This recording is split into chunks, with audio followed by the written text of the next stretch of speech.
She mocked him as just a mechanic. Minutes later, he saved her life. Want to know how the worst date became the best love story? Comment your thoughts and hit subscribe for more.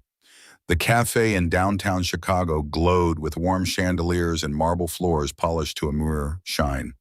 Victoria Hale swept through its glass doors as if she owned the place, her designer heels clicking a rhythm of authority that made heads turn. When she reached the table where Daniel Ross stood waiting, she didn't bother to take his hand. Instead, she let her eyes flick down at his simple shirt, his calloused fingers, the faint oil stains smudging his cuff. Her lips curved in something that looked like a smile but carried only disdain. "So you're Daniel," she said, her voice smooth as glass but sharp as a blade. "A mechanic." The word lingered in the air like an insult, deliberate and unkind. Victoria was a woman carved out of steel and fire, the kind of CEO who commanded boardrooms with the same ruthlessness she brought to everything in life. At 34, she ran Hale Capital, a hedge fund that moved billions across the globe. Her mornings began alone at a 12-foot dining table in a penthouse that floated above the Chicago skyline. Her reflection multiplied in marble walls until she barely recognized which version of herself was real.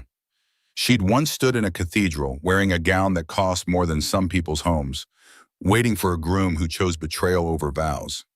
Since that day, she'd sworn that vulnerability was death and love was a luxury she could never afford. And then there was Daniel, 36, quiet, steady, his presence more felt than spoken. He carried himself like a man who'd seen enough of the world's violence to know that danger rarely announced itself. The scars on his hands weren't proof of failure. They were stories of battles fought and burdens carried. That morning, those hands had fixed a neighbor's car so she could make her hospital shift on time. But to Victoria, they were just the hands of someone beneath her world of glass towers and high finance. Natalie, their mutual friend, had orchestrated the meeting with a kind of hopeful meddling that came from believing two broken people might fit together. She told Victoria it was a business contact. She told Daniel it was about restoring classic cars. Neither story was true, but both were easier than confessing the deeper reason. Sometimes the cure for one wound is found in the presence of another. Victoria stirred her $16 latte with deliberate slowness, eyes gleaming with practiced superiority. "It must be so liberating," she said, "working with your hands. No board meetings, no quarterly projections, no real consequences beyond whether an engine starts." She smiled like she was cutting glass. "Though I imagine the intellectual stimulation plateaus quickly. Tell me, Daniel, what do you think about under those cars? Grocery lists? Baseball scores?" Daniel didn't flinch. His voice, low and even, carried the steady rhythm of someone who had no need to impress. "Yesterday," he said, "I thought about fluid dynamics, how brake fluid behaves under pressure, how a single failure can compromise the whole system. And I thought about my daughter's science project on Venus, how the pressure there would crush a person in seconds." For the first time, Victoria's smile faltered. She hadn't expected resistance, not from him. She didn't know that in less than 30 minutes, the same man she dismissed with a single word would be the only thing standing between her and death. Victoria leaned back in her chair, her expression cool and flawless, as if she were already bored with the conversation. The cafe's hum wrapped around them, but her words cut through it like the edge of a knife. "I just closed a $300 million acquisition this morning," she said, her voice carrying the weight of someone accustomed to admiration. "A deal that will reshape the pharmaceutical industry. That's the kind of complexity I deal with daily, the kind of impact you can only understand with years of education and vision." She lifted her latte with a hand that never trembled, her nails gleaming like polished weapons. "I suppose fixing cars doesn't quite compare." Daniel's gaze remained steady, unshaken by the assault. He didn't match her arrogance with pride, nor did he shrink beneath it. His tone stayed neutral, calm, the kind of calm that came from weathering storms bigger than ego. "You're right," he said. "I don't understand billion-dollar acquisitions. I just understand machines. They're honest.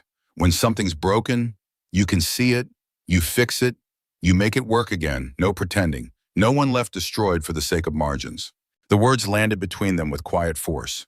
For the first time, Victoria's sharp composure cracked. if only for a heartbeat.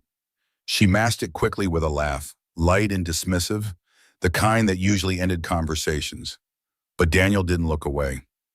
He met her eyes as though he could see the hidden fractures behind the glass and steel. She leaned forward, her voice lower, laced with challenge. Efficient capital allocation improves lives. People like me push innovation forward. Without us, industries stagnate. Without us, there's no progress. Though I wouldn't expect someone under a hood with a wrench to see the bigger picture. Daniel tilted his head slightly as though weighing her words. His eyes, calm and observant, took in more than just her sentences. He noticed how her fingers tapped lightly against the porcelain cup in a rhythm too practiced to be casual. He caught the way her gaze tracked every movement in the cafe, as though measuring exits and timing escapes. Trauma, he thought. Recognized trauma, even dressed in designer armor. She was carrying wounds no deal could erase. He answered evenly, his Oklahoma drawl softened but present. Progress is important, I won't argue that, but sometimes the bigger picture leaves out the people in it. Lives aren't numbers, and when you forget that, you risk breaking more than you build. Victoria's eyes flashed, but before she could shape her next retort, Daniel's focus shifted. His body stilled in a way she couldn't name, though it sent a ripple of unease through her. 3 men had entered the cafe less than 5 minutes ago. On the surface, they looked ordinary, but their movements told a different story. Too coordinated for strangers, too careful for friends. One slid into a seat near the window, another angled himself by the door, and the third claimed a table with a view that overlapped both. Daniel's instincts, honed long before grease and engines filled his days, sharpened to a blade.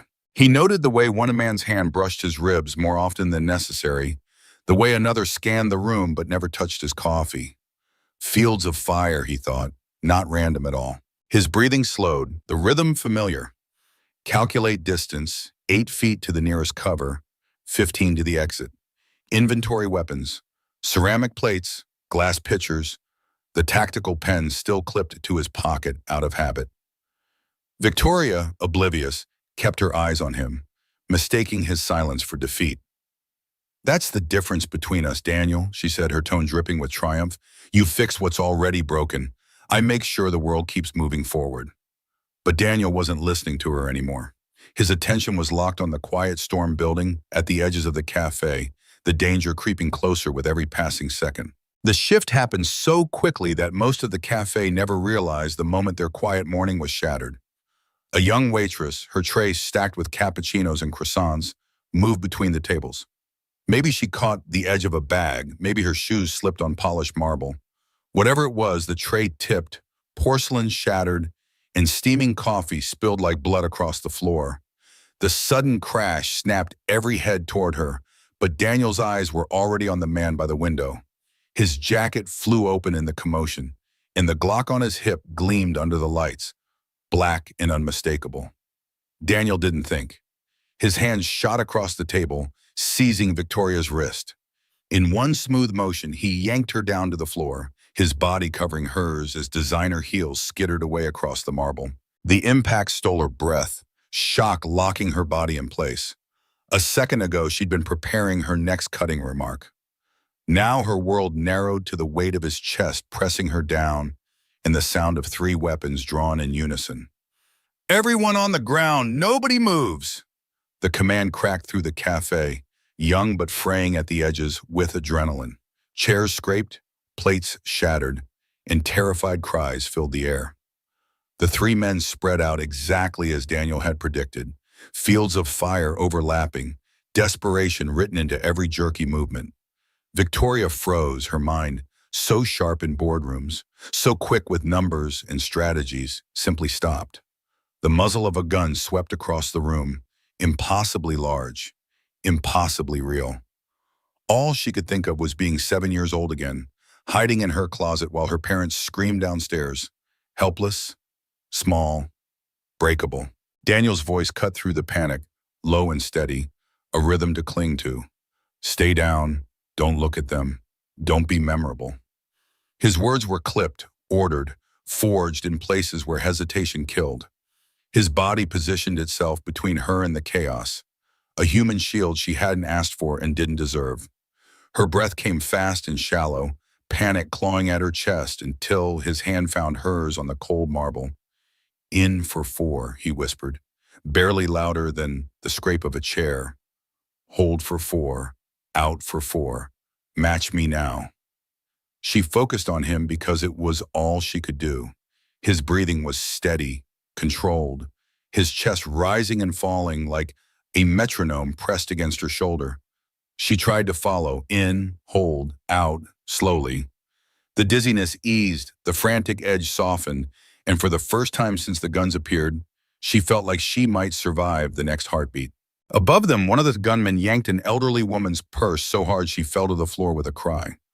Laughter followed, sharp, manic, the kind that made Victoria's skin crawl. Daniel's eyes flicked toward the sound, cataloging every detail.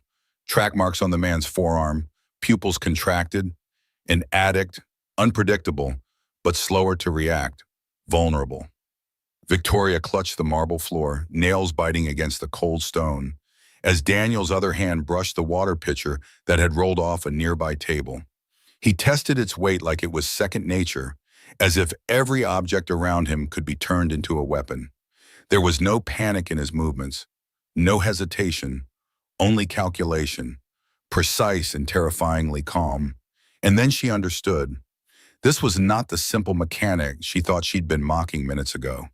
This was someone else entirely, someone who had walked through fire and carried its scars, someone who knew how to turn chaos into order. Her voice trembled as she tried to speak, but the words died in her throat.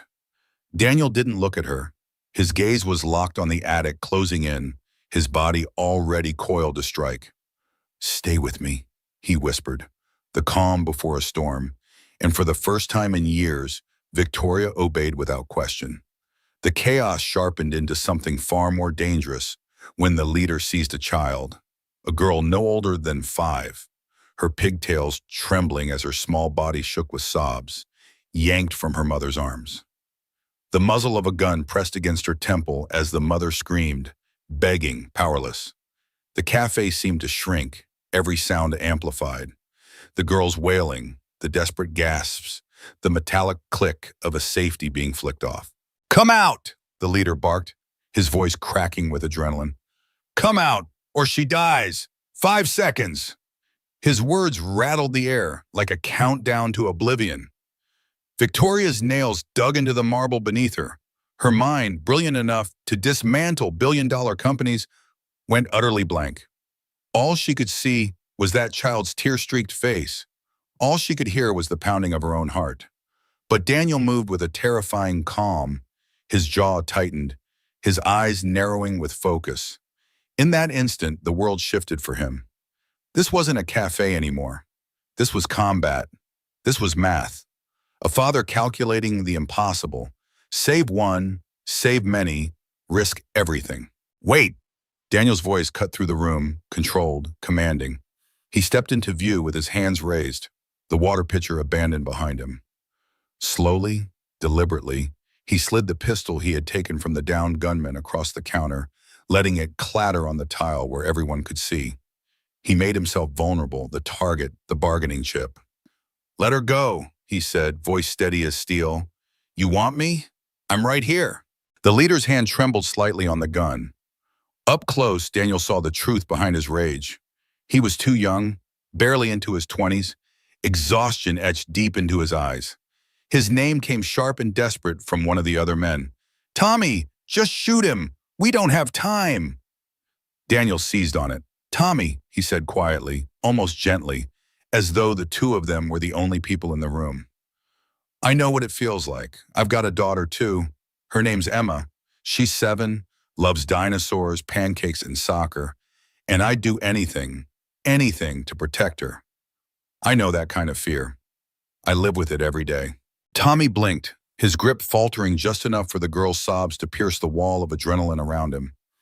He looked at her, really looked at her for the first time. The child shaking in his arms could have been his own. Daniel took a step forward, hands still high. "This isn't you, Tommy. You're not the kind of man who hurts kids. You're a father who made a desperate choice, but you don't have to become something your daughter would be ashamed of. The cafe was silent, except for the muffled sobs of the mother on the floor. Victoria, crouched behind the counter, felt her breath catch. She had watched Daniel with suspicion, with disdain, with disbelief. But now, in his voice, she heard something she had never expected. Empathy wielded like a weapon, sharper and stronger than any show of power she had ever seen. Tommy's gun lowered a fraction, his eyes flicking between the girl and Daniel, his lips parted, cracked with uncertainty. "They've got my daughter," he whispered, words spilling out like a confession. "If I don't pay by tonight, they'll kill her." In that moment, Victoria saw it too. The ruthless thief she had feared was just another father, caught in chains no one else could see. And Daniel, standing unarmed before him, wasn't fighting with fists or guns. He was fighting with compassion, with the truth of a man who knew what it meant to bleed for the people he loved. The moment hung on a knife's edge, Tommy's hands shaking, his finger tightening against the trigger. Daniel kept his voice steady, eyes locked on the young man's, when a shift rippled through the room. The second gunman by the window moved, his nerves snapping under the weight of silence, desperation spilling into vigilance. He raised his weapon, the barrel swinging straight toward Daniel. Victoria's body reacted before her mind could catch up. Her gaze caught the bright red fire extinguisher mounted on the wall beside her. In one sharp motion, she yanked it free, its weight startling in her hands. She didn't think of balance sheets or mergers. She didn't think of power or pride. She thought of Daniel standing unarmed, of the little girl sobbing on the floor, and of the truth that if she didn't act now, someone would die. With a cry torn from somewhere deeper than fear, she swung the extinguisher in a wide arc. The sound of metal striking bone cracked through the cafe like a bell. The second gunman collapsed instantly, his gun firing once into the ceiling as he hit the ground. The shot jolted Tommy back into panic. He jerked his weapon toward Daniel, lips trembling with apology. "I'm sorry, I can't go to prison. My daughter," his words choked off as Daniel moved fast as muscle memory, precise as breath. In two motions, he knocked Tommy's gun hand aside, the bullet shattering a window instead of flesh. They crashed to the floor together, rolling through shards of glass and spilled coffee. Tommy fought with the desperation of a man cornered, wild and erratic. But Daniel fought with something more: training, control, purpose. His elbow struck Tommy's solar plexus, knocking the air from his lungs. His grip tightened on the younger man's wrist until the gun clattered free. Then, instead of finishing him with brutal force, Daniel shifted into a chokehold. Just tight enough, just long enough, until Tommy's frantic struggles weakened, and he slipped into unconsciousness. Alive. Beaten, but alive. When Daniel rolled away, his breath came harsh and ragged. Blood stained his side where glass had cut deep, but his eyes were clear, scanning for danger until the first wail of sirens reached his ears. Police stormed the cafe seconds later, guns raised, shouting commands that rang through the chaos. Daniel instantly dropped to his knees, hands visible. The reflex of a soldier who knew that in moments like these, heroes and threats looked exactly the same. Victoria was still clutching the extinguisher, her arms trembling, her designer blouse torn and smeared with soot.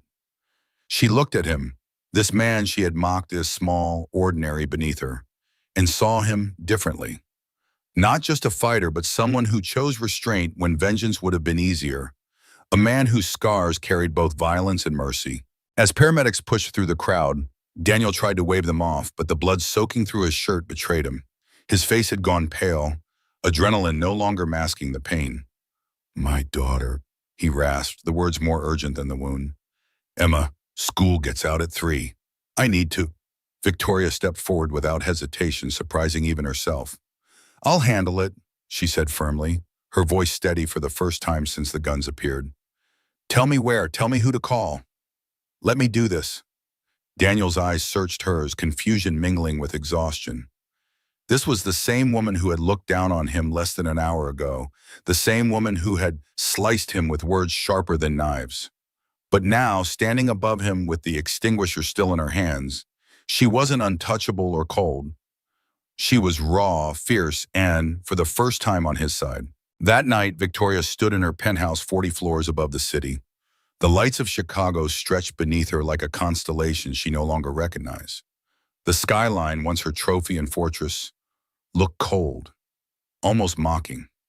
She walked past the long dining table where she had eaten alone for years, past the polished marble that reflected her silhouette back at her like a stranger.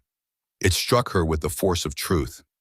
Every ounce of power she had fought for, every deal she had crushed, every wall she had built meant nothing when compared to the way Daniel had stepped into danger without hesitation. She had watched him bleed for strangers, shield her with his own body, and show mercy to the man who had nearly killed them. In the quiet of her penthouse, she felt smaller than she ever had before. Her phone pulsed with messages, executives demanding updates, reporters circling with questions, even her mother's voice asking if she'd seen the news.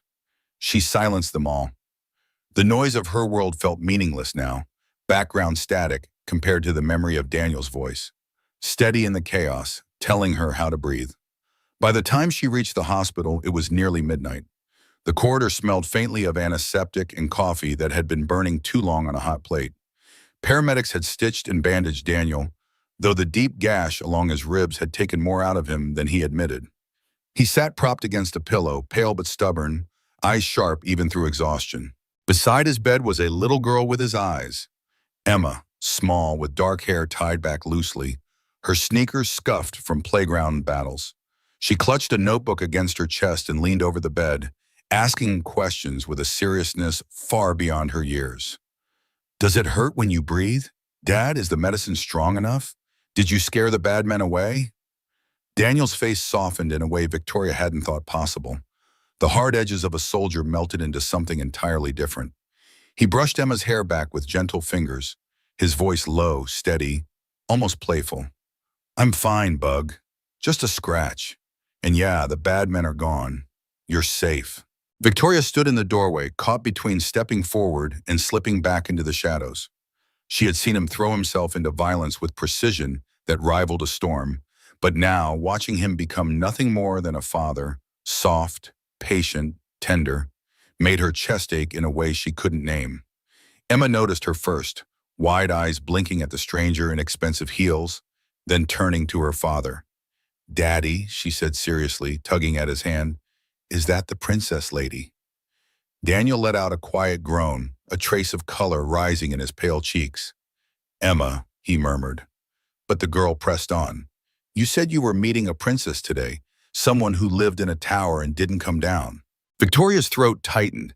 She had spent years building her tower higher and higher until no one could reach her.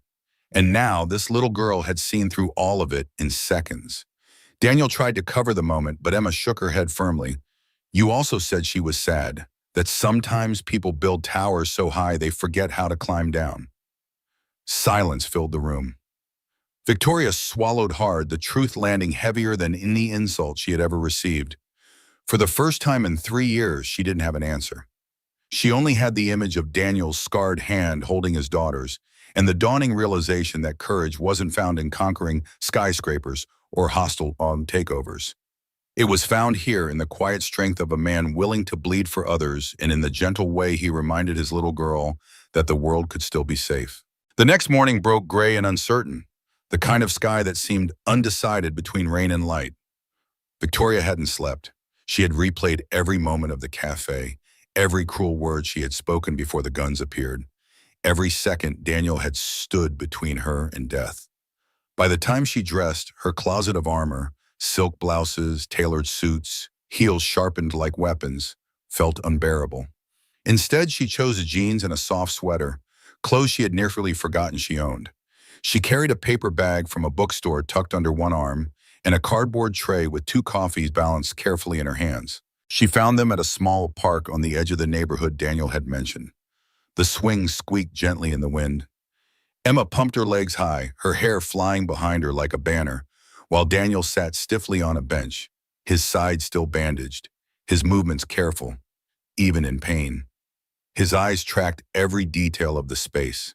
Children running near the slides, cars passing on the street, the placement of exits as natural to him as breathing. Hi, Victoria said softly as she approached, the single word catching in her throat. Daniel looked up, surprise flickering across his face. Victoria, what are you doing here? I wanted to check on you, both of you. She held out the tray. Black no sugar the way you had it at the cafe. Then she reached into the bag and pulled out a book, a children's story about a knight who built inventions instead of castles. She handed it to Emma. I thought maybe someone who likes dinosaurs might also like knights who use their brains as much as their swords. Emma studied the cover seriously, then nodded. The knight is a girl. The strongest ones often are, Victoria replied with a small smile. Emma's gaze lifted, bright and unflinching. Like you. Daddy told me you hit the bad man with the fire thing. That was brave. The compliment hit Victoria harder than any insult she had ever endured. Her throat tightened. Your dad was the brave one, she whispered. Daddy's always brave, Emma said matter-of-factly. But he said you were brave too. Even though you were scared, he said that's the best kind of brave. Daniel shifted on the bench, wincing slightly before making room beside him. Sit, he said simply. Victoria lowered herself onto the bench, acutely aware of the space between them. It was different now, not a battlefield of words, not a collision of pride and prejudice. It felt tentative, fragile, like the first steps on ground that had been scorched, but was beginning to grow green again. I owe you an apology, she began, the words heavy. Several, actually. The things I said, the way I acted. You were protecting yourself, Daniel interrupted gently. I could see it from the beginning, the way you checked the exits, the way you held your phone like a shield. Something happened to you that made attack feel safer than vulnerability. She stared at him, stunned. How did you know? He gave a faint smile, tired but genuine. Same way you probably noticed I fold napkins into military corners and check every room twice before I sit down. Trauma recognizes trauma. The truth of it broke something inside her. For years she had hidden behind armor, certain no one could see through it. But here was a man who carried his own scars openly, who understood without judgment. Across the playground, Emma squealed with delight as she swung higher, her laughter carrying on the wind. For a moment, the noise of the city faded, and there was only the rhythm of the swing, the warmth of coffee cooling between their hands, and the quiet recognition that beneath the walls they had built, both of them were simply trying to remember how to be whole again. The cafe reopened 2 weeks later, its shattered windows replaced with reinforced glass that caught the sunlight in fractured rainbows. Security stood at the door now, their presence a quiet reminder of the day everything had nearly ended. Victoria arrived early, surprising herself by changing outfits only twice. Progress, she thought.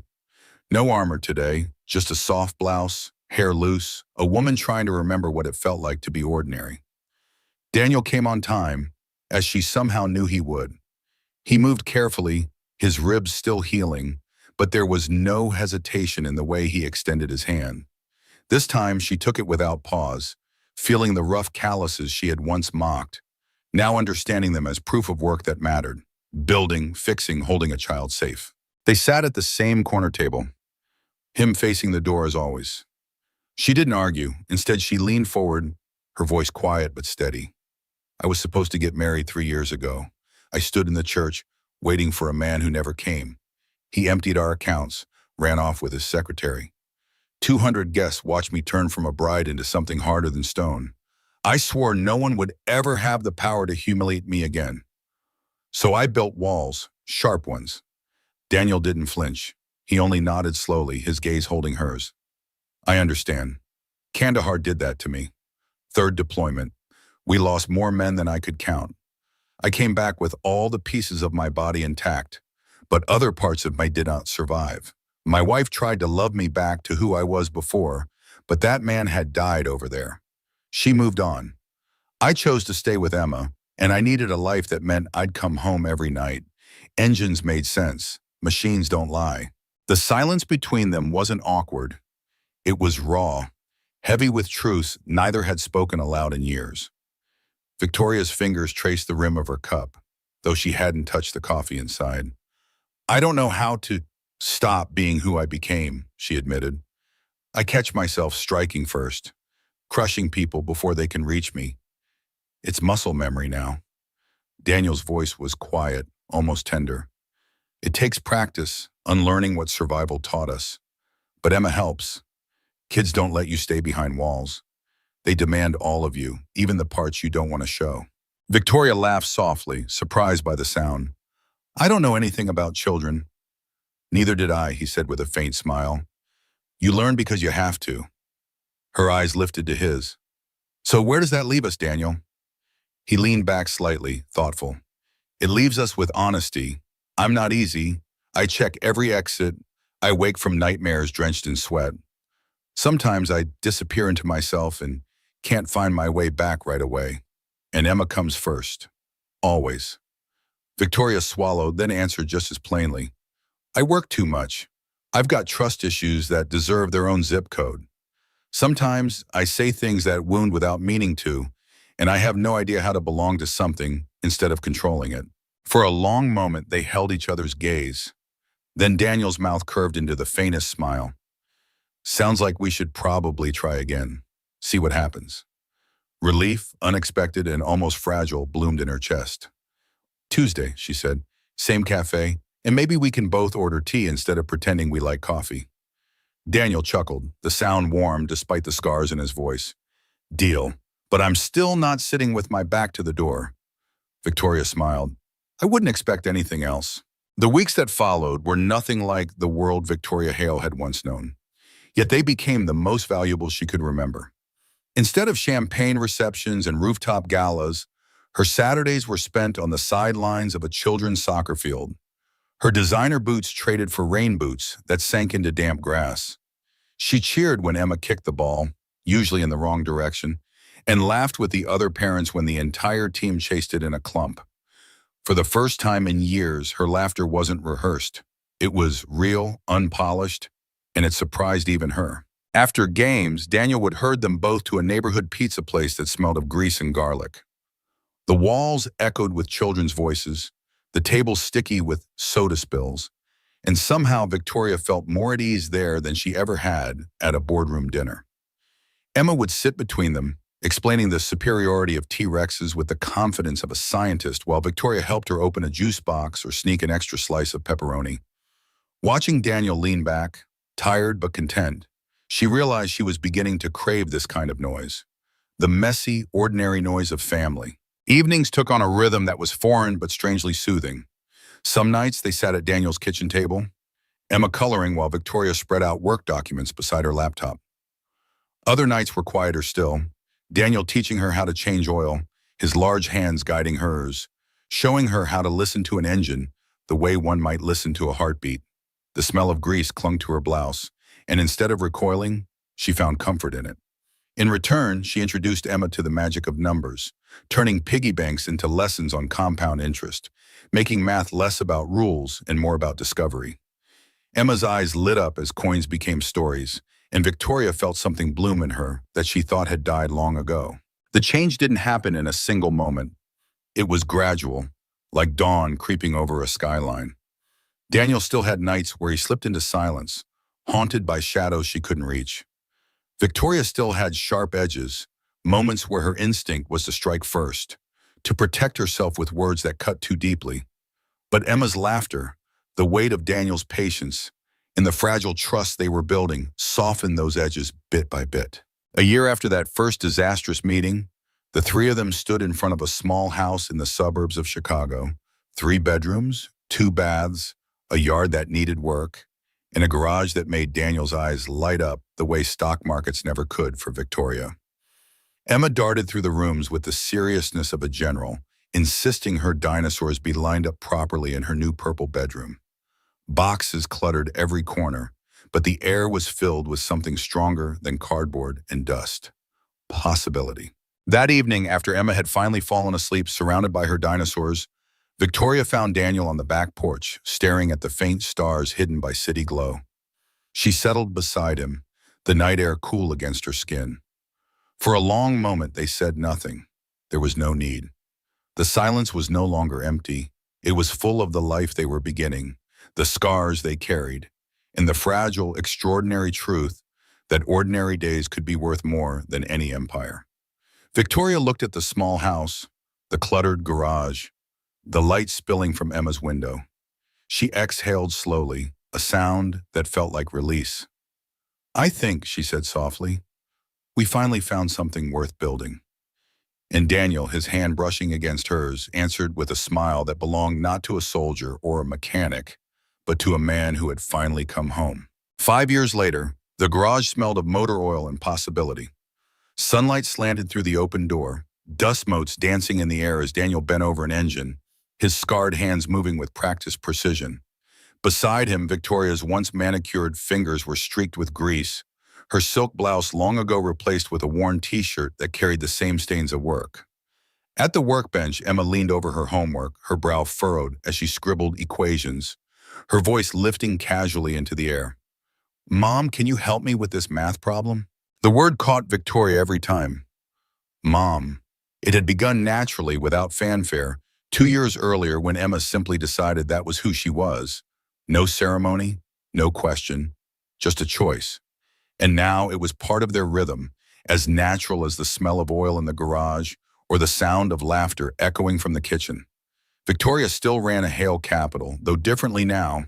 She was still sharp, still fierce in the boardroom, but she had learned the difference between strength and cruelty. She measured her success not in the companies she dismantled, but in the ones she helped rebuild. Daniel was still vigilant, still sat facing the door in restaurants, still double-checked the locks at night. His nightmares had not vanished, but the edges were softer, dulled by years of laughter and the steady presence of two people who refused to let him carry the weight alone. Life hadn't erased their scars, it never could, but it had filled the spaces between them with something stronger: grace. Victoria had discovered that love wasn't about pretending the past never happened. It was about choosing every day to live gently in spite of it. Daniel had learned that survival wasn't enough. There was life beyond the shadows, and trust was worth the risk. Together, they had built a family not from perfection, but from persistence, forgiveness, and the courage to stay. On the anniversary of that first disastrous meeting, Victoria sometimes thought back to the cafe with its marble floors and glittering chandeliers, to the sharp words she had thrown like knives, to the moment the tray fell, the guns appeared, and her life cracked open. What had felt like the worst first date in history had become the foundation of a life she would never trade. In the garage, Daniel straightened, wiping his hands on a rag, and looked at the two people who defined him more than medals or missions ever could. Emma waved her pencil impatiently. "Mom, Dad, come here. I need both of you." Victoria set down the wrench she was holding, and Daniel stepped beside her. For a brief moment, their hands brushed, calloused fingers against delicate ones, still carrying the memory of who they had been. She glanced at him, and he at her, both knowing the same truth. The past had not vanished. The walls they had built, the battles they had fought, the wounds they had carried, they were still there, but they were no longer barriers. They were part of the house they had built together, brick by brick, day by day. In that small corner of Chicago, in a home cluttered with books, grease, and the sound of a child's laughter. They had found what neither money nor war had ever given them. Not perfection, not safety, but love. A love strong enough to carry scars, a love soft enough to let them heal. The worst first date had become the best life. And for Victoria, Daniel, and Emma, that was more than enough. In the heart of a bustling Chicago cafe, what began as a disastrous blind date between a high-powered CEO, Victoria, and a humble mechanic, Daniel unfolded into a profound testament to life's most valuable lessons. Victoria, armored in her success and scarred by betrayal, dismissed Daniel as beneath her, mocking his calloused hands and simple life. Yet, when armed robbers stormed in, it was Daniel, once a soldier hardened by war, who shielded her, disarmed the threats with empathy rather than brute force, and saved not just lives but souls. This story isn't just about romance blooming from chaos. It's a raw reminder that true strength lies not in boardrooms or bank accounts, but in the quiet courage to protect others, the vulnerability to recognize shared trauma, and the grace to choose mercy over judgment. Daniel's steady calm amid panic, his empathy for even the desperate criminal, and his unwavering devotion to his daughter Emma pierced Victoria's walls, teaching her and us that we've all built towers of pride to hide our wounds. But real healing comes from stepping down, from seeing beyond surfaces to the scars that make us human. It's emotional to witness how one act of heroism unraveled years of isolation, transforming disdain into deep love, and a fractured first meeting into a family forged in forgiveness. In our own lives, how often do we judge too quickly, missing the heroes in plain sight? This tale urges us to embrace humility, to value the ordinary people who hold extraordinary hearts, and to remember that love isn't a luxury, it's the lifeline that redeems us. It tugs at the soul, evoking tears for the brokenness we all carry and hope for the connections that mend it. What part of Victoria and Daniel's journey resonated with you the most? Was it the moment of crisis that revealed true character, or the slow bloom of trust in family? Share your thoughts in the comments below. I'd love to hear how this story touched your heart. And if these emotional tales of redemption and love inspire you, hit that subscribe button and join our community for more stories that remind us of life's deepest truths. Your voice matters here. Let's connect and grow together.